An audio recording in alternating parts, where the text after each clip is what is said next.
नमस्कार दोस्तों। इस वीडियो में हम लोग मानव शरीर से जुड़ा हुआ टॉप 50 प्रीवियस ईयर का क्वेश्चन डिस्कस करेंगे। ये सभी क्वेश्चंस पहले कोई ना कोई गवर्नमेंट एग्जाम में आया हुआ है और ये सब क्वेश्चंस इतना इंपॉर्टेंट है कि आने वाले आपका कोई भी एग्जाम में ये सब क्वेश्चन आपको दिखने को मिल सकता है। इसीलिए वीडियो को शुरू से लेकर अंत तक पूरा देखना और हर एक क्वेश्चन का आंसर देने से पहले खुद से ट्राई करना। तो चलो आज का ये लंबा सेशन शुरू करते हैं। Question number 1। मानव शरीर की किस ग्रंथि को मास्टर ग्रंथि भी कहा जाता है? मानव शरीर की किस ग्रंथि को मास्टर ग्रंथि भी कहा जाता है? देखो ऑप्शन क्या दिया गया है। ऑप्शन नंबर ई में है पिट्यूटरी, बी में है थायराइड, सी में है पैराथायराइड, ऑप्शन नंबर डी है अर्थी ब्रिक, जिसको एड्रिनल ग्लैंड कहते हैं। तो आपको बताना है कि इसका राइट आंसर क्या होगा। तो देखो दोस्तों, इस क्वेश्चन का जो राइट आंसर है मास्टर ग्लैंड जिसे कहा जाता है वो है ऑप्शन नंबर ई पिट्यूटरी ग्लैंड। पिट्यूटरी ग्लैंड को अक्सर मास्टर ग्लैंड के नाम से जाना जाता है। राइट आंसर क्या हो जाएगा? ऑप्शन नंबर ए। ठीक है, प्रीवियसली आया हुआ क्वेश्चन है, इंपॉर्टेंट क्वेश्चन, मार्क कर लो। ठीक है, दूसरा क्वेश्चन की तरफ बढ़ते हैं। मानव शरीर की सबसे बड़ी ग्रंथि कौन सी होती है? पिट्यूटरी, थायराइड, जिगर या अग्न्याशय? कौन सा होता है मानव शरीर की सबसे बड़ी ग्रंथि? तो छोटा ग्रंथि पिट्यूटरी होता है, पर सबसे बड़ा ग्रंथि क्या होता है ये आपको बताना है। तो देखो, सबसे बड़ा ग्रंथि मानव शरीर का अगर पूछा जाएगा तो इस क्वेश्चन का राइट आंसर हो जाएगा जिगर। चाहे कोई भी कुछ भी ऑप्शन में हो, आपको बस जिगर ही टिक मारना है, क्योंकि जिगर ही होता है मानव शरीर का सबसे बड़ी ग्रंथि। कहाँ पर होती है? पोजीशन देख लो, ये भी आपको याद रखने में मदद करेगा कि पीठ के अंदर ये होता है। ठीक है, मानव शरीर की बड़ी ग्रंथि तब कौन सी हो गया? जिगर हो गया। ठीक है, जिसे हम लोग इंग्लिश में लीवर कहते हैं। तीसरा क्वेश्चन, मानव शरीर का कौन सा अंग विटामिन का भंडारण कर सकता है? मानव शरीर का कौन सा अंग विटामिन का भंडारण कर सकता है? दिल, जिगर, गुर्दा या मज्जा? वो कौन सा अंग है जो विटामिन का भंडारण कर सकता है? ये आपको बताना है। तो देखो दोस्तों, मानव शरीर का एक ही अंग है जो विटामिन का भंडारण कर सकता है, वो है आपका लीवर या जिगर। ठीक है, ऑप्शन नंबर बी हो जाएगा राइट आंसर। जिगर जो है, जिसे हम लोग लीवर कहते हैं, ये मानव शरीर का वो अंग है जो विटामिन का भंडारण कर सकता है, विटामिन को स्टोर कर सकता है। ठीक है, चलो अगला क्वेश्चन देखते हैं। मानव हृदय में कितने कक्ष होते हैं? 2, 3, 4 या 5? तो कितने कक्ष होते हैं ये आपको बताना है। देखो दोस्तों, मानव हृदय जो होता है उसमें 4 कक्ष होते हैं। ठीक है, 4 कक्ष, 2 अटारिया और 2 निलय। मानव हृदय यहाँ पर रहता है, पोजीशन यहाँ पर होता है लेफ्ट हैंड साइड के टॉप टॉप में। ठीक है, तो इसमें कितना कक्ष होता है? 4 कक्ष होता है। ऑप्शन नंबर सी हो जाएगा राइट आंसर। अगर आपको थोड़ा डिकी में पता होना चाहिए, पता करना चाहिए, तो उसमें अगर मालूम चल जाएगा आपको कि 2 अटारिया होता है और 2 निलय भी होता है। 2-2 मिला के 4 होता है। ठीक है, चलो आगे क्वेश्चन देखते हैं। मानव मस्तिष्क का औसत वजन कितना होता है? 1.4 केजी, 1.5 केजी, 1.2 केजी या 1.35 केजी? मानव मस्तिष्क जो ह्यूमन ब्रेन है, तो उसका जो एवरेज वेट है वो कितना होता है? यही एक क्वेश्चन में आपको पूछा है। देखो क्वेश्चन आसान है और क्वेश्चन एग्जाम में आया हुआ क्वेश्चन है, इसीलिए क्वेश्चन को ध्यान से पढ़ना पड़ेगा और इसका आंसर भी आपको बिल्कुल पता होना चाहिए। अगर आपको क्वेश्चन का आंसर पता है तो जरूर कमेंट करके शेयर कर ले। तो इस क्वेश्चन का राइट आंसर जो है वो ऑप्शन नंबर ई हो जाएगा।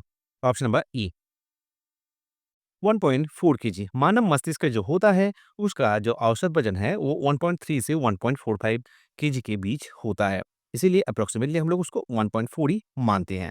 तो क्या हो जाएगा राइट आंसर? ऑप्शन नंबर ए हो जाएगा इस क्वेश्चन का राइट आंसर। अगला क्वेश्चन देखते हैं।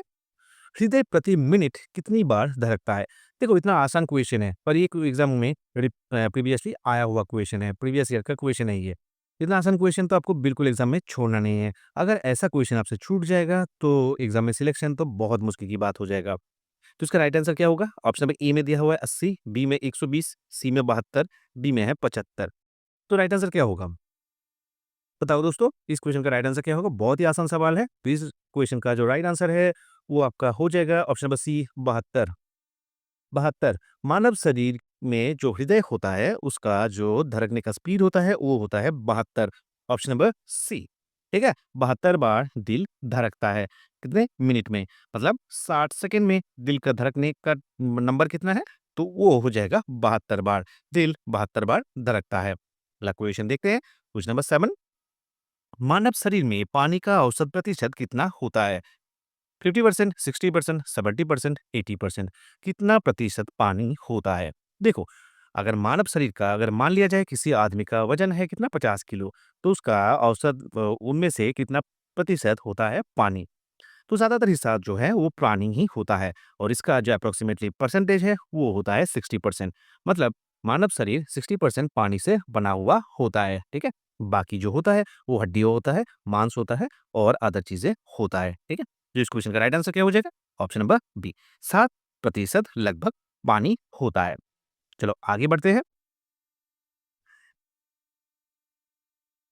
एक वयस्क मनुष्य में कितने हड्डियां होता है? मतलब बोल रहा है कि एक एडल्ट आदमी में कितना हड्डियां होता है? 300, 206, 204 या 200?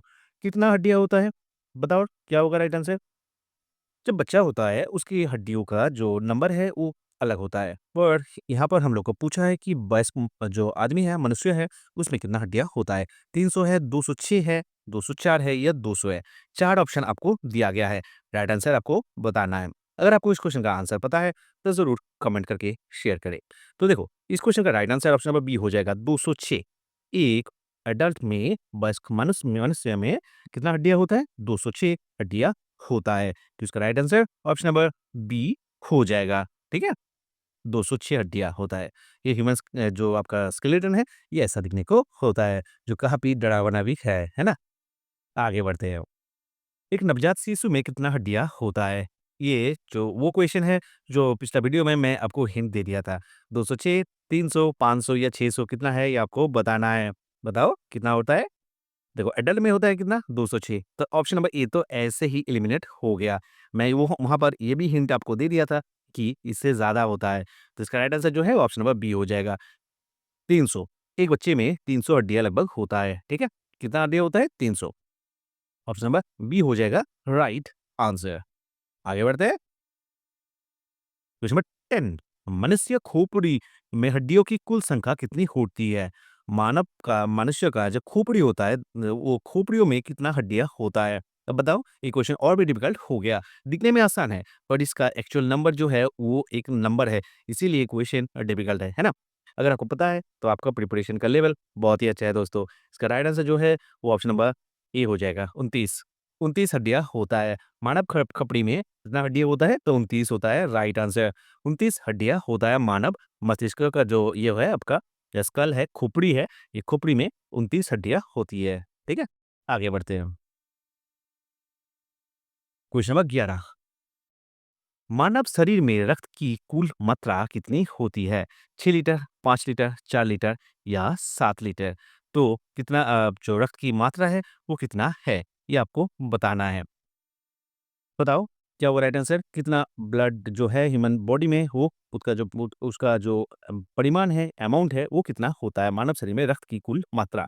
मात्रा आपको बताना है। तो इसका राइट आंसर जो है वो ऑप्शन बी हो जाएगा, 5 लीटर। 5 लीटर होता है, ठीक है? मानव शरीर में रक्त की कुल मात्रा कितनी होती है? तो वो 5 लीटर ही होती है, ठीक है? ये जो आपका अगर फीमेल का पूछा जाए तो वो होगा अप्रॉक्सिमेटली 4.5 लीटर, पर ये मेल की जो अगर मेल का देखा जाए तो वो होगा 5.5 लीटर। इसीलिए एवरेज 5 लीटर हम लोग मान के चलेंगे। Right answer option number B हो जाएगा। चलो आगे बढ़ते हैं। क्वेश्चन 12, मानव शरीर की सबसे छोटी हड्डी कौन सी होती है? कंधे की हड्डी, कलाई की हड्डी, त्रिकस्ती या स्टेपिज? क्या होता है? मानव शरीर की सबसे छोटी हड्डी कौन सी होती है? तो देखो, सबसे छोटी हड्डी अगर बोल दिया है तो इस क्वेश्चन का right answer option number D हो जाएगा, स्टेपिज। स्टेपिज जो होता है वो कान में होता है और ये मानव शरीर की सबसे छोटी हड्डी होती है। Right answer option number D हो जाएगा, ठीक है दोस्तों? चलो आगे बढ़ते हैं क्वेश्चन नंबर 13 की तरफ। मानव शरीर की सबसे बड़ी हड्डी कौन सी है? देखो, छोटा हम लोग को पता चल गया, अब बड़ा की भी पता कर लेते हैं, वो बड़ा कौन सी होती है, सबसे बड़ी हड्डी कौन सी होती है? कंधे की हड्डी, ह्यूमेरस, जांग की हड्डी या त्रिकस्ती? कौन सा राइट आंसर होगा? सबसे बड़ी हड्डी कौन सी है? सबसे बड़ी हड्डी बताओ, बड़ी हड्डी कौन सी है? तो देखो दोस्तों, मानव शरीर की सबसे बड़ी हड्डी जो है वो होता है आपका जांघ की हड्डी, जिसे हम लोग फीमर भी कहते हैं। जांघ की हड्डी। Right answer option number C हो जाएगा, जांघ की हड्डी। ये देखो, ये है जांघ की हड्डी और इसे हम लोग फीमर कहते हैं। इसे हम लोग फीमर कहते हैं, जांघ की हड्डी। ये मानव शरीर की सबसे बड़ी हड्डी होती है। ठीक है, ऑप्शन नंबर सी हो जाएगा इस क्वेश्चन का राइट आंसर। ठीक है दोस्तों, चलो आगे बढ़ते हैं। Question number 14। मानव शरीर की सबसे मजबूत हड्डी कौन सी है? कंधे की हड्डी, जांघ की हड्डी, ह्यूमेरस या त्रिकस्ती? सबसे मजबूत हड्डी कौन सी होती है? पिछला क्वेश्चन में हम लोग देखा कि मानव शरीर का सबसे बड़ा हड्डी जो है वो फीमर होता है, जिसे हम लोग जांघ की हड्डी भी कहते हैं। और सबसे मजबूत हड्डी भी वही है, जांघ की हड्डी। Option number B, femur. ठीक है, ये फीमर जो हड्डी होती है ये जांघ में होती है और ये मानव शरीर का सबसे मजबूत हड्डी भी होती है। तो फीमर मानव शरीर का सबसे मजबूत हड्डी होती है और मानव शरीर का सबसे बड़ी हड्डी भी होती है। दो चीज ये फीमर से जुड़ा हुआ है और सबसे छोटा क्या है? फीमर है, जो हम लोग पहले देख चुके हैं। आगे बढ़ते हैं। Question number 15। मानव शरीर में सबसे मजबूत पदार्थ कौन सा है? दांतों का इनामल, जांघ की हड्डी, कंधे की हड्डी या ह्यूमेरस? सबसे मजबूत पदार्थ बोल दिया है। ठीक है, क्वेश्चन को दोस्तों ध्यान से पढ़ना है। देखो, हम लोग पहले देखा कि मानव शरीर का जांघ का जो हड्डी होता है वो सबसे मजबूत हड्डी होता है, पर यहाँ पर पूछ लिया कि सबसे मजबूत पदार्थ कौन सा है। तो हो सकता है कि वो फीमर ही है, नहीं तो हो सकता है कि ये दूसरा कुछ चीज भी हो सकता है। तो देखो, ये चीज अब रट्टा मार लो कि मानव शरीर का जो सबसे मजबूत पदार्थ होता है वो फीमर नहीं होता है, वो होता है दांतों का इनामल। ऑप्शन नंबर ए हो जाएगा राइट आंसर। दांतों का जो इनामल होता है वो मानव शरीर का सबसे मजबूत पदार्थ होता है। ठीक है, इस क्वेश्चन का right answer option number E हो जाएगा। कहाँ रहता है? ये इनामल होता है। ठीक है, ये जो आपका ऊपरी परत देख रहे हो आप, इसे इनामल कहते हैं। ठीक है, और इसके डेंटिन कहते हैं, पाल कहते हैं, पर ये सब इतना डिटेल में हम लोग को नहीं जाना है। हम लोग को बस इतना पता होना चाहिए कि दांतों का इनामल मानव शरीर का सबसे मजबूत पदार्थ होता है। ऑप्शन नंबर ये हो जाएगा राइट आंसर। आगे बढ़ते हैं क्वेश्चन नंबर 16 की तरफ। मानव शरीर में सबसे लंबी मांसपेशी कौन सी है? ऑप्शन नंबर ई में क्या दिया गया है? सर्टोरियस। ऑप्शन नंबर बी में दिया गया है क्वाड्रिसेप्स। तो ऑप्शन नंबर सी में दिया है बाइसेप्स का ब्राची और ऑप्शन नंबर डी में दिया है मैक्सिमस। तो सबसे लंबी मांसपेशी कौन सी होती है? बताओ क्या होगा राइट आंसर? मानव शरीर की सबसे लंबी मांसपेशी, तो सबसे लंबी मांसपेशी जो है वो हो जाएगा सर्टोरियस। सर्टोरियस जो है मांसपेशी है, ये मानव शरीर की सबसे लंबी मांसपेशी है। इंपॉर्टेंट क्वेश्चन, क्योंकि ये क्वेश्चन आपको शायद इसका आंसर नहीं पता होगा। तो देखो, सर्टोरियस कहाँ होता है? ये भी जांघ में होता है। ठीक है, ये होता है आपका सर्टोरियस। ये सर्टोरियस सबसे लंबी है, फीमर के साथ ये मतलब साट के रहती है। कहाँ पर होता है? ये जांघ में। ठीक है, तो सबसे लंबी मांसपेशी कौन सी है? सर्टोरियस। ऑप्शन नंबर ई। आगे बढ़ते हैं। Question number 17। मानव शरीर में सबसे मजबूत मांसपेशी कौन सी है? सबसे लंबी तो हम लोग देख लिए कि सर्टोरियस है। अब सबसे मजबूत क्या है? सर्टोरियस है यहाँ पर। तो चार ऑप्शन आपके लिए दिया गया है, तो आप बताओ दिए गए ऑप्शन में से राइट आंसर क्या होगा? ऑप्शन नंबर ए में उपलब्ध है क्या? ऑप्शन नंबर ई में उपलब्ध है कि सर्टोरियस है। ऑप्शन नंबर बी में दिया गया है मेसाटर। ऑप्शन नंबर सी में दिया गया है क्वाड्रिसेप्स और डी में बाइसेप्स ब्राची। तो क्या होगा राइट आंसर? सबसे मजबूत मांसपेशी। तो देखो, सबसे मजबूत अगर पूछ लेगा क्वेश्चन में तो आपको आंसर देना है कि मेसाटर। मेसाटर जो मांसपेशी है वो हमारे जो जॉज होता है, ये देखो मसाटर कहाँ पर होता है? हमारा जो जॉज है उसमें होता है। ठीक है, और ये मानव शरीर का सबसे मजबूत मांसपेशी है। सबसे मजबूत बोले तो वो हो जाएगा मसाटर और सबसे लंबी बोले तो वो हो जाएगा सर्टोरियस। देखो, ये सब चीज थोड़ा डिफिकल्ट है, पर आपको याद रखना पड़ेगा, क्योंकि एग्जाम में अगर पूछ लेगा तो आपको तो इसका आंसर देना ही पड़ेगा। इसका right answer option number B हो जाएगा, मेसाटर। ठीक है, आगे बढ़ते हैं। Question number 18। मानव शरीर में सबसे बड़ा अंग कौन सा होता है? जिगर होता है, तिल्ली होता है, त्वचा होता है या अग्न्याशय होता है? मानव शरीर का सबसे बड़ा अंग कौन सा होता है? तो बताओ सबसे बड़ा अंग कौन सा होता है? यहाँ पर ये बोल दिया है कि सबसे बड़ा बोल दिया है, पर वो इंटरनल है ये एक्सटर्नल है ये आपको अलग से नहीं बोला है, इसीलिए आपको बिल्कुल घबराना नहीं है। मानव शरीर का सबसे बड़ा अंग जो होता है वो मानव का त्वचा ही होता है। Option number C. अगर एक्सटर्नल इंटरनल कुछ भी अगर बोल देता है तो भी ये त्वचा ही होता। तो इसको आपको ध्यान रखना पड़ेगा कि मानव शरीर का सबसे बड़ा अंग कौन सा होता है, तो त्वचा ही होता है, स्किन। ठीक है, ह्यूमन जो स्किन है वो मानव शरीर का सबसे बड़ा अंग होता है। राइट आंसर इस क्वेश्चन का ऑप्शन नंबर सी हो जाएगा। आगे बढ़ते हैं क्वेश्चन नंबर 19 की तरफ। मानव शरीर का सबसे बड़ा बाह्य अंग कौन सा होता है? जिगर होता है, तिल्ली होता है, अग्नाशय या त्वचा? कौन सा सबसे बड़ा बाह्य अंग है? मतलब सबसे बड़ा आपका एक्सटर्नल ऑर्गन क्या होता है?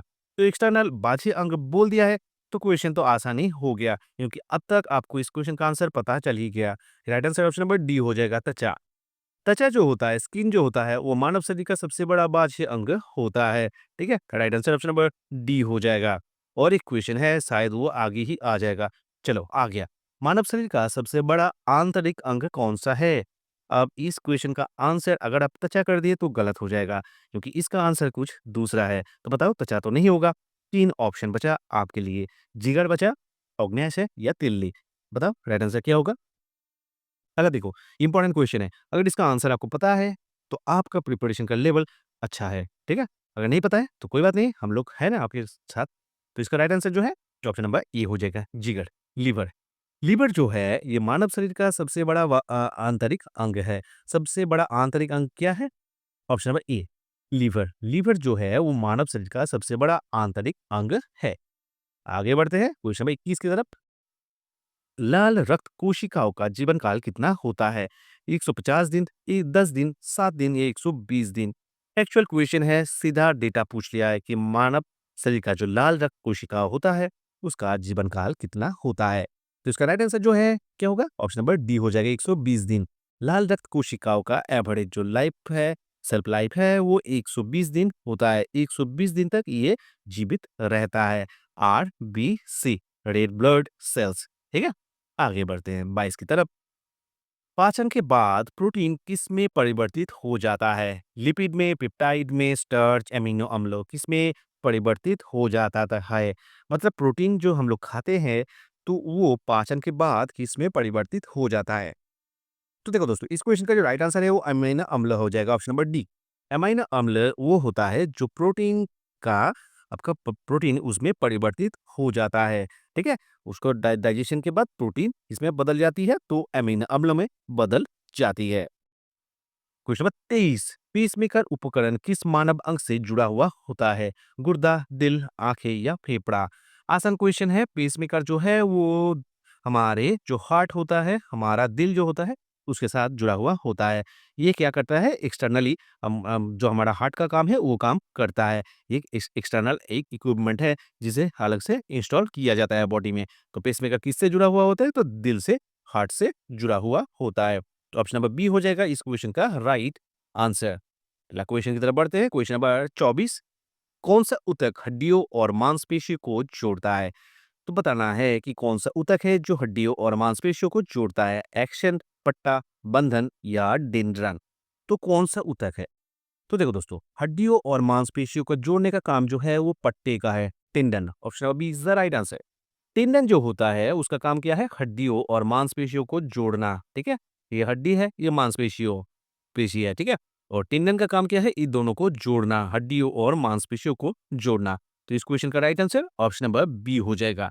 इसके साथ और एक चीज आपको जानना पड़ेगा कि वो कौन सा ऊतक है जो हड्डियों और हड्डियों को जोड़ता है, मतलब दो हड्डियों को जोड़ने का काम कौन करता है? लो, वो क्वेश्चन भी आ गया। एक्शन, पट्टा या टेंडन, बंधन या लिगामेंट या डेंड्रन?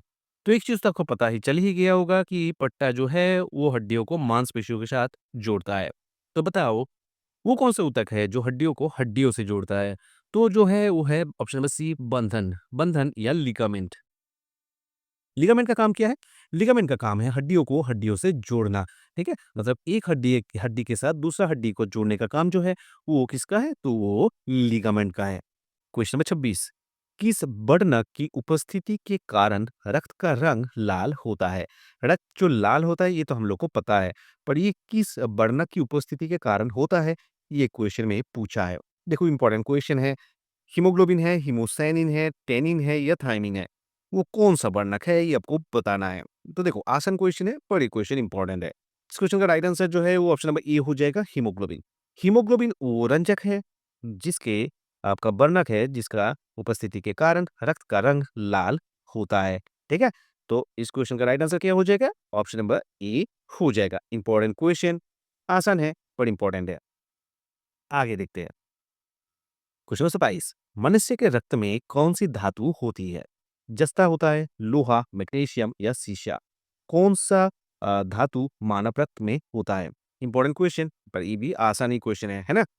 तो इस क्वेश्चन का जो राइट आंसर है वो ऑप्शन नंबर बी हो जाएगा, लोहा। लोहा वो धातु है जो मानव रक्त में होता है। ये हीमोग्लोबिन का एक पार्ट होता है और इसकी उपस्थिति के कारण रक्त का रंग लाल होता है। हम लोग पहले देखा कि हीमोग्लोबिन की उपस्थिति के कारण रक्त का रंग लाल होता है, पर वो लोहा की वजह से होता है, लोहा, ठीक है, फेरस। इसका राइट आंसर ऑप्शन नंबर तब बी हो गया। आगे बढ़ते हैं। क्वेश्चन नंबर 28, रक्त का कृत्रिम शुद्धिकरण को क्या कहलाता है? डायलिसिस, एंजियोप्लास्टी, इकोकार्डियोग्राम या एंजियोग्राम? क्या कहते हैं? रक्त का कृत्रिम शुद्धिकरण को क्या कहलाता है? तो ये कहलाता है ऑप्शन नंबर ई, डायलिसिस। डायलिसिस वो प्रोसेस होता है जिससे रक्त का कृत्रिम शुद्धिकरण होता है, मतलब एक्सटर्नली रक्त को प्यूरिफाई किया जाता है और इस प्रोसेस को कहा जाता है क्या? डायलिसिस। ऑप्शन नंबर ए हो गया इस क्वेश्चन का राइट आंसर। आगे का क्वेश्चन देखते हैं। क्वेश्चन 29, निम्नलिखित में से कौन सा विटामिन रक्त का थक्का जमने में मदद करता है? कौन सा विटामिन है? विटामिन डी है, सी, ई या के? कौन सा विटामिन? चार ऑप्शन आपको दिया गया है। आसान क्वेश्चन है पर ये क्वेश्चन इंपॉर्टेंट है। तो ये जो विटामिन है ये विटामिन की है, ठीक है। विटामिन के वो विटामिन होता है जिसका रासायनिक नाम क्या है? फाइलोक्विनोन, या फिर आप इसको नेप्टोक्विनोन भी बोल सकते हो। तो ये जो विटामिन है इसका काम क्या है? रक्त का थक्का जमने में मदद करना, ठीक है। तो कौन सा विटामिन हो गया? विटामिन की हो गया। राइट आंसर तब ऑप्शन नंबर डी हो जाएगा। आगे बढ़ते हैं। कौन सा विटामिन रात अंधी का कारण होता है? नाइट ब्लाइंडनेस एक डिजीज होता है, तो वो कौन सा विटामिन की कमी के कारण होता है? ये आपको बताना है। चार ऑप्शन दिया गया है। आसान क्वेश्चन है पर राइट आंसर आपको ढूंढना है, जल्द से जल्द ढूंढना है। Option vitamin A, vitamin C, vitamin E या विटामिन के? 4 विटामिन आपको दिया गया है। आपको बताना है इनमें से कौन-सा विटामिन रात अंधी का कारण है। बताओ क्या होगा राइट आंसर? तो देखो, राइट आंसर जो है वो है option number A, vitamin A. Vitamin A वो विटामिन है जिसका रासायनिक नाम क्या है? रेटिनल है और ये विटामिन की कमी के कारण रात अंधी होता है, ठीक है? तो विटामिन ए की कमी के कारण रात अंधी होता है। इस क्वेश्चन का भी right answer option number A ही हो जाएगा। ओके दोस्तों? आगे बढ़ते हैं 31 नंबर क्वेश्चन की तरफ। कौन सा विटामिन बांझापन का कारण है? Vitamin B, vitamin C, vitamin E या विटामिन के? यहाँ पर आपको चार ऑप्शन दिया गया है, तो बताओ राइट आंसर इस क्वेश्चन का क्या हो जाएगा? तो देखो दोस्तों, इस क्वेश्चन का जो राइट आंसर है वो हो जाएगा option number C, vitamin E. Vitamin E जिसका रासायनिक नाम क्या है? टोकोफेरल है और ये विटामिन की कमी के कारण बांझापन होता है, ठीक है। तो बांझापन का कारण क्या है? विटामिन ई की कमी, ठीक है दोस्तों। इस क्वेश्चन का right answer option number C हो जाएगा। आगे बढ़ते हैं हम लोग। किस विटामिन की कमी के कारण स्कार्फी रोग होता है? देखो, ये सब क्वेश्चंस बहुत आसान है, पर आपको बस याद रखना है कि कौन सा विटामिन की कमी के कारण क्या-क्या होता है। बहुत सारा क्वेश्चन इनमें से आपको कॉमन दिखने को मिलेगा और ये सब क्वेश्चन बिल्कुल टफ नहीं है ना? हाँ, आप क्या इस बारे में सोचते हो? ज़रूर कमेंट करके बताना। Vitamin A, vitamin C, vitamin E या विटामिन के? कौन-सा विटामिन की कमी के कारण स्कार्फी रोग होता है? तो स्कार्फी रोग का जो कारण है वो विटामिन सी की कमी है, ठीक है? ऑप्शन नंबर बी हो जाएगा राइट आंसर। विटामिन सी की कमी के कारण स्कार्फी रोग होता है। विटामिन सी कहाँ से मिलता है? सबसे ज़्यादा मात्रा में कहाँ पर मिलता है? तो जितना भी आपका खट्टा जो फल है, उसे विटामिन सी मिलता है, जैसा नींबू हो गया। ठीक है? आगे बढ़ते हैं। क्वेश्चन नंबर 33, कौन-सा विटामिन हड्डियों को मजबूत बनाता है? Vitamin A, vitamin D, vitamin E या विटामिन के? तो बताओ क्या होगा राइट आंसर? हड्डियों को मजबूत बनाने का काम कौन सा विटामिन का है? तो है विटामिन डी का। विटामिन डी एक ऐसा विटामिन है जो हड्डियों को मजबूत बनाता है, ठीक है? और ये विटामिन डी ऐसा ही विटामिन है जिसे सनशाइन विटामिन हम लोग कहते हैं। सनशाइन मतलब ये हमारा जो त्वचा है इसमें जो आपका सनलाइट है इसमें ये खुद प्रोड्यूस होता है और ये है विटामिन डी, जिसको हम लोग सनशाइन विटामिन के नाम से भी जानते हैं। और इसका जो मुख्य काम है वो है हड्डियों को मजबूती प्रदान करना। ठीक है, हड्डियों को मजबूती प्रदान कौन करता है? तो करता है विटामिन डी। ठीक है, विटामिन डी का आपका रासायनिक नाम क्या है? ये जरूर कमेंट करके बताना। विटामिन डी का रासायनिक नाम क्या है? जरूर कमेंट करके बताना। क्वेश्चन 34, मानव लार में कौन सा एंजाइम पाया जाता है? एमाइलेज, प्रोटीज, लाइपेज या मोल्टेज? कौन सा वो एंजाइम होता है जो मानव लार में पाया जाता है? सलीबा, ह्यूमन सलीबा जो होता है, सलीबा में कौन सा एंजाइम पाया जाता है? इसका आंसर आपको बताना है। तो देखो, इस क्वेश्चन का राइट आंसर ऑप्शन नंबर ए हो जाएगा, एमाइलेज। एमाइलेज वो एंजाइम होता है जो मानव लार में पाया जाता है। ये देखो लार, ये जो लार है इसमें कौन सा आपका एंजाइम पाया जाता है? तो वो एमाइलेज हो जाएगा। ऑप्शन नंबर ए हो जाएगा right answer. Very important question. ये सब क्वेश्चंस आसान है पर ये क्वेश्चंस एग्जाम में अक्सर रिपीट होता है। चलो आगे बढ़ते हैं। क्वेश्चन 35, मानव शरीर का कौन सा अंग लाल रक्त कोशिकाओं का निर्माण करता है? अस्थिमज्जा, जिगर, उदासी या पित्ताशय की थैली? बताओ क्या है? पिछले वीडियो में हम लोग देखा कि जो लाल रक्त कोशिका होता है, इसका जो लाइफ स्पैन होता है वो होता है 120 दिन। अब हम लोग जानेंगे कि लाल रक्त कोशिकाओं का निर्माण कहाँ होता है। तो सबसे ज्यादा मात्रा में निर्माण होता है अस्थिमज्जा में। ऑप्शन नंबर ए। अस्थिमज्जा या बोन मैरो वो पार्ट होता है जहां पर लाल रक्त कोशिकाओं का निर्माण सबसे ज्यादा मात्रा में होता है। तो इस क्वेश्चन का राइट आंसर ऑप्शन नंबर ए हो जाएगा। आगे बढ़ते हैं क्वेश्चन नंबर 36 की तरफ। किस रक्त समूह को सार्वभौम दाता कहा जाता है? O negative, O positive, A B positive या बी नेगेटिव? तो बताओ, ये दिए गए चार ऑप्शन में से सार्वभौम दाता किसे कहा जाता है? तो यूनिवर्सल जो डोनर है तो वो होता है option number A, O negative. O negative सार्वभौम दाता होता है। ये क्वेश्चन और एक फॉर्म में पूछा जा सकता है। मान लो कि इसमें दे दिया है ओ, ऑप्शन नंबर ए, चलो ए में दिए गए ओ, बी में दिया है बी, सी में दिया गया है ए, डी में दिया गया है ए बी। मान लो कि ये 4 की जगह पर ये 4 आपका ऑप्शन में दिया गया है। इन दैट केस ओ ही आपको राइट टिक करना है। अगर प्रिसाइज़ली पूछे तो ओ नेगेटिव हो जाएगा। अगर आपको होलिस्टिकली पूछे जैसा ओ ब्लड ग्रुप दे दिया तो आपको सिर्फ ओ ब्लड ग्रुप ही टिक करना है। कन्फ्यूज़ बिल्कुल नहीं होना है। ठीक है? चलो आगे बढ़ते हैं। किस रक्त समूह को यूनिवर्सल रिसेप्टर कहा जाता है? O positive, A B positive, A positive या बी पॉजिटिव? तो वो कौन सा ब्लड ग्रुप है जिसे यूनिवर्सल रिसेप्टर कहा जाता है? मतलब किसी दूसरा ब्लड ग्रुप का भी ब्लड ये ले सकता है। तो वो है option number B, A B positive. A B positive वो ब्लड ग्रुप है जिसे यूनिवर्सल रिसेप्टर कहा जाता है। ये किसी भी ग्रुप का ब्लड ले सकता है। ठीक है दोस्तों, चलो आगे बढ़ते हैं 38 की तरफ। मानव मस्तिष्क का सबसे बड़ा भाग कौन सा होता है? सेरिब्रम होता है, सेरिबेलम होता है, हाइपोथैलेमस होता है या टेम्पोरल लोब? बताओ राइट आंसर क्या होगा? तो देखो, मानव मस्तिष्क का सबसे बड़ा भाग जो है वो सेरिब्रम होता है। ठीक है, सेरिब्रम। सेरिब्रम मानव मस्तिष्क का सबसे बड़ा भाग होता है। Very very important question. इस क्वेश्चन को स्टार मार्क के रख लो कि मानव मस्तिष्क का सबसे बड़ा भाग क्या होता है? तो वो सेरिब्रम होता है। राइट आंसर इस क्वेश्चन का ऑप्शन नंबर ए हो जाएगा।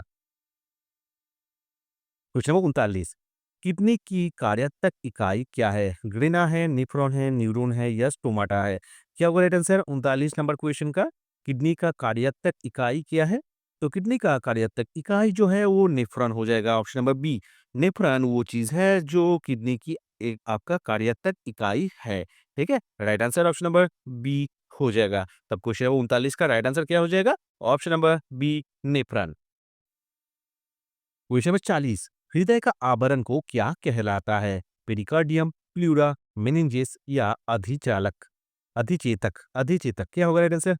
हृदय का आवरण, हृदय का आवरण को क्या कहते हैं? तो हृदय का जो आवरण होता है वो होता है पेरिकार्डियम। पेरिकार्डियम हृदय के आवरण को कहते हैं। पेरिकार्डियम क्या होता है? हृदय के आवरण, मतलब हार्ट का जो कवर होता है उसे कहते हैं पेरिकार्डियम। और प्लूरा क्या होता है? लंग का, लांग का जो कवर होता है उसे कहते हैं प्लूरा। ठीक है, आगे बढ़ते हैं। क्वेश्चन 41 चलो कोई क्वेश्चन का आ गया। फेफड़ों का परत को क्या कहा जाता है? लंग जो है उसका परत को क्या कहा जाता है? तो ऑप्शन पढ़ के कोई फायदा नहीं है। Right answer option number B हो जाएगा, प्लूरा। ठीक है, चलो आगे बढ़ते हैं। क्वेश्चन नंबर 42 मानव रक्त का पीएच का मान कितना होता है? 6.0, 7.6, 7.4 या 7.0? कितना होता है मानव रक्त का पीएच का मान? तो देखो दोस्तों, मानव रक्त का पीएच का जो मान होता है वो ऑप्शन नंबर सी हो जाएगा, 7.4। मानव रक्त का पीएच का मान होता है 7.4। वेरी इंपॉर्टेंट क्वेश्चन, वेरी आसान क्वेश्चन है, पर ये क्वेश्चन इंपॉर्टेंट है। मानव जो रक्त होता है उसका पीएच का मान 7.35 से 7.45 के बीच होता है। इसीलिए हम लोग अप्रोक्सीमेटली इसको 7.4 मानेंगे, है ना? आगे बढ़ते हैं। क्वेश्चन नंबर 43 मानव शरीर में गुणसूत्रों की कुल संख्या कितनी है? देखो कितना सारा आसान क्वेश्चन आपको दिखने को मिल रहा है। इनमें से बहुत सारा क्वेश्चन का आंसर तो आप क्वेश्चन पर मेरा बोलने से पहले ही आप इसका आंसर तो जान चुके होंगे। ठीक है, तो अगर आपको पता है तो जरूर कमेंट करके शेयर करते रहना। 43 का आंसर क्या होगा? मानव शरीर में गुणसूत्रों की कुल संख्या कितनी है? 23, 50, 69 या 46? क्या होगा राइट आंसर? तो राइट आंसर हो जाएगा 46। देखो, यहाँ पर अगर पीआर पूछ लेगा तो 23 होगा, नहीं तो 46 ही राइट आंसर हो जाएगा, ठीक है? तो गुणसूत्रों की कितनी संख्या है? तो गुणसूत्रों की कुल संख्या option number D is the right answer, 46 हो जाएगा, है ना? आगे बढ़ते हैं क्वेश्चन 44 की तरफ। मानव शरीर के निम्नलिखित में से किस अंग को ऑक्सीजन आपूर्ति की आवश्यकता नहीं होती है? तो बोल रहा है मानव शरीर की किस अंग को ऑक्सीजन आपूर्ति का कोई आवश्यकता नहीं होता है? फीमर, कॉर्निया, कोहनी या जिगर? क्या होगा राइट आंसर? तो देखो इस क्वेश्चन का राइट आंसर ऑप्शन बी हो जाएगा, कॉर्निया। कॉर्निया मानव शरीर का जो भाग है, अंग है, इस ये आप ये खुद से ऑक्सीजन जो आपका एटमॉस्फेयर है वहां से ले सकता है। ठीक है, कॉर्निया वो पार्ट है जो खुद ऑक्सीजन ले सकता है, एब्जॉर्ब कर सकता है। Right answer option number B हो जाएगा। इंपॉर्टेंट क्वेश्चन है, शायद इस क्वेश्चन का आंसर आपको नहीं पता था। अगर पता होता तो जरूर कमेंट करके बताना कि इस क्वेश्चन का आंसर आपको पता है। क्वेश्चन 44 का राइट आंसर तब क्या हो जाएगा? ऑप्शन नंबर बी हो जाएगा। चलो आगे बढ़ते हैं। 45 मानव हृदय की धड़कन किस धातु से नियंत्रित होता है? जो मानव हृदय है इसका जो धड़कने का जो काम है, ये धड़कना कौन सा धातु से नियंत्रित होता है? पोटासियम, सोडियम, मैग्नीशियम या गंधक? कौन सा वो धातु है? तो देखो, ये जो काम है ये पोटासियम का है। पोटेशियम, पोटेशियम, ठीक है? ये पोटेशियम का काम क्या है? मानव हृदय का धड़कने का जो स्पीड है, इसको नियंत्रण कौन करता है? पोटासियम करता है, पोटासियम, ठीक है? आगे बढ़ते हैं। क्वेश्चन 46 किस हार्मोन को फाइट एंड फ्लाई के नाम से जाना जाता है? एड्रेनालिन, थायरॉक्सिन, मेलाटोनिन या टेस्टोस्टेरोन? वो कौन सा हार्मोन है जिसे फाइट एंड फ्लाई के नाम से जाना जाता है? तो बताओ क्या होगा राइट आंसर? तो देखो दोस्तों, इस क्वेश्चन का राइट आंसर ऑप्शन नंबर ए हो जाएगा, एड्रेनालिन। एड्रेनालिन वो हार्मोन है जिसे हम लोग फाइट एंड फ्लाई हार्मोन के नाम से जानते हैं। राइट आंसर ऑप्शन नंबर ए हो जाएगा। और ये क्वेश्चन वेरी इंपॉर्टेंट है, ठीक है? तो इस हार्मोन को, किस हार्मोन को? एड्रेनालिन जो हार्मोन होता है, इसे हम लोग फाइट एंड फ्लाई हार्मोन के नाम से जानते हैं। राइट आंसर ऑप्शन नंबर ए हो जाएगा। क्वेश्चन 47 कौन सा विटामिन घी रोग का कारण है? सोडियम है, आयोडीन है, क्लोरीन है या बेंजीन है? तो कौन सा मोल, कौन सा पदार्थ आपका घेंघा रोग का कारण है? विटामिन नहीं होगा, तो वो है आयोडीन। आयोडीन की कमी के कारण से घीघा रोग होता है। घीघा रोग जिसे हम लोग गोइटर कहते हैं, गोइटर जो है या घीघा रोग वो आयोडीन की कमी के कारण होता है। Right answer option number B हो जाएगा। आगे बढ़ते हैं। क्वेश्चन 48 एचआईवी वायरस से होने वाले रोग कौन से है? आंत्रजर, धनुष्टंक, एड्स या पोलियो? कौन सा रोग एचआईवी वायरस के कारण होता है? तो एचआईवी वायरस जो है इसके कारण एड्स रोग होता है। एड्स रोग ऑप्शन नंबर सी, एड्स रोग acquired immuno deficiency syndrome, AIDS, ठीक है? और एचआईवी का फुल फॉर्म क्या है? Human immuno deficiency virus, HIV. HIV virus की वजह से एड्स रोग होता है। वेरी इंपॉर्टेंट क्वेश्चन, आसान क्वेश्चन है पर ये क्वेश्चन अक्सर एग्जाम में रिपीट होता है। आगे बढ़ते हैं 49 की तरफ। नाखूनों और बालों में कौन सा प्रोटीन पाया जाता है? निकोटीन, केराटिन, लाइकोपीन या कैरोटीन? वो कौन सा आपका मानव नाखून और बालों में कौन सा प्रोटीन पाया जाता है? तो प्रोटीन का नाम क्या है? बताओ। अगर आपको पता है तो ज़रूर कमेंट करके बताएँ। इसका right answer option number B हो जाएगा केराटिन। केराटिन वो प्रोटीन है जो मानव नाखून और बालों में पाया जाता है। राइट आंसर तब क्या हो गया? ऑप्शन नंबर बी हो गया। आगे बढ़ते हैं दोस्तों 50 नंबर क्वेश्चन की तरफ। एलिसा परीक्षण का उपयोग किस रोग के निदान में किया जाता है? आंत्रजर, एड्स, हीमोफीलिया या पीलिया। तो कौन सा रोग है जिसका परीक्षण के लिए एलिसा टेस्ट किया जाता है? तो एलिसा टेस्ट जो है ये एड्स से जुड़ा हुआ है। AIDS AIDS is the right answer option number B. ये जो एड्स होता है ह्यूमन एक्वायर्ड इम्यूनोडेफिशिएंसी सिंड्रोम, ये जो एड्स डिजीज होता है उसका परीक्षण के लिए एलिसा टेस्ट किया जाता है। ठीक है, तो एड्स डिटरमाइन करने के लिए कौन सा टेस्ट किया जाता है? तो एलिसा टेस्ट किया जाता है। तो दोस्तों ये था 25 ह्यूमन बॉडी से जुड़ा हुआ इंपॉर्टेंट क्वेश्चन। कैसा लगा वीडियो ज़रूर कमेंट करके बताना। वीडियो को अच्छा लगा तो वीडियो को लाइक करना, दोस्तों के साथ शेयर करना और चैनल को अगर अभी तक सब्सक्राइब नहीं किया हो तो ज़रूर सब्सक्राइब कर लेना। मिलते हैं अगले वीडियो में, तब तक के लिए गुड बाय। जय हिंद।